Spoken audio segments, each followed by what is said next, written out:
কালি বহুত সোপা পাইপ সেই বাগানৰ পৰা আনি সেই ভঁৰালৰ তলত ভৰালোঁ।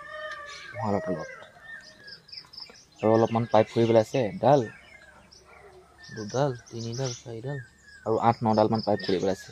এই মোৰ সন্মুখতে মানে এনেকৈ মেলি থোৱা আছে।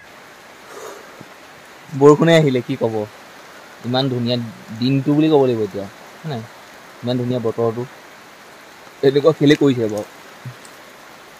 সেই গোবৰখিনি মই বাৰীত দিমগৈ বুলি ভাবি থাকোঁতেই গ'ল বৰষুণে আহিলে।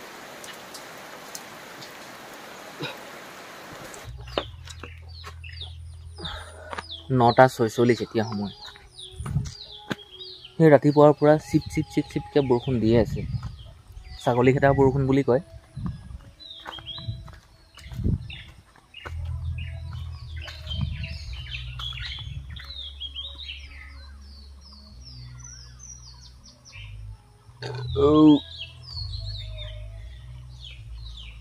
তাকে গোহালিৰ পৰা সেই গোবৰখিনি, গোহালিৰ পৰা নহয়, ৰাস্তাতে মই বুটলিছিলোঁ, সেই গোটেই গোবৰখিনি মই ডাং পাচিত লৈ আহিছোঁ।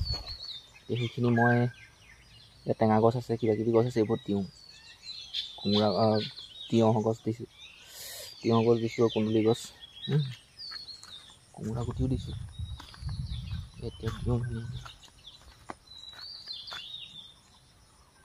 বৰষুণ দি মহা জঞ্জাল লগাইছে গোটেইখন।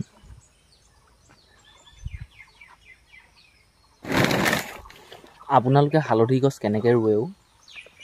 কেনেকৈ ৰুৱে মানে কি আৰু, হাল কোৰ মাৰি পাতি চাতি মাৰি তেনেকৈ দিয়ে হয় নাই? মোৰ হালধি দিয়া ষ্টাইলটো অলপ বেলেগতকৈ বেলেগ।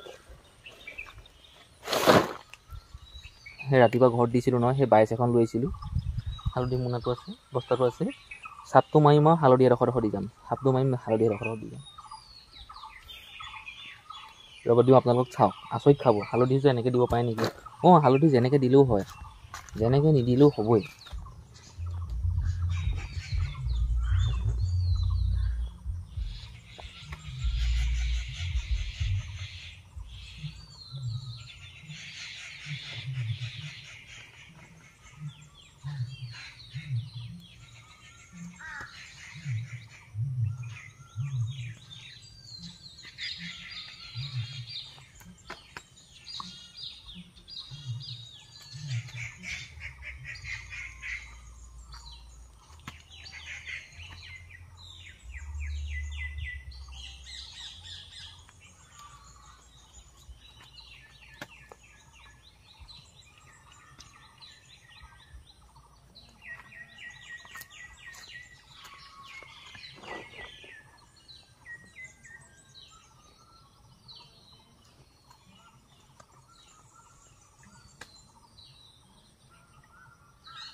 দেখিলেই নহয় আপোনালোকে কেনেকৈ দিছোঁ এনেকৈ মই চাপ মাৰি মাৰি য'তে ত'তে মানে লাইন লাইনকৈ দি দিছোঁ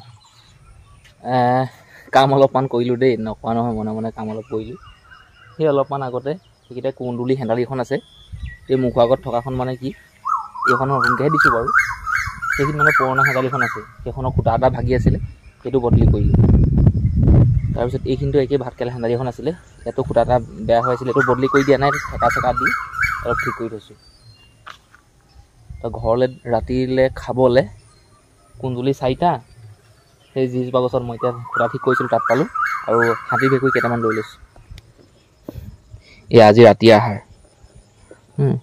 এইবোৰ একদম দৰৱ চৰব নিদিয়া বস্তু দেই এই কুন্দুলি 4টা দেখাইছোঁ ৰ'ব এটাই দেখুৱাইছোঁ বাৰু আৰু আছে এইফালে সোমাই এইখিনি একদম দৰৱ চৰব নিদিয়া মানে গোবৰত দিয়ে গোবৰত হোৱা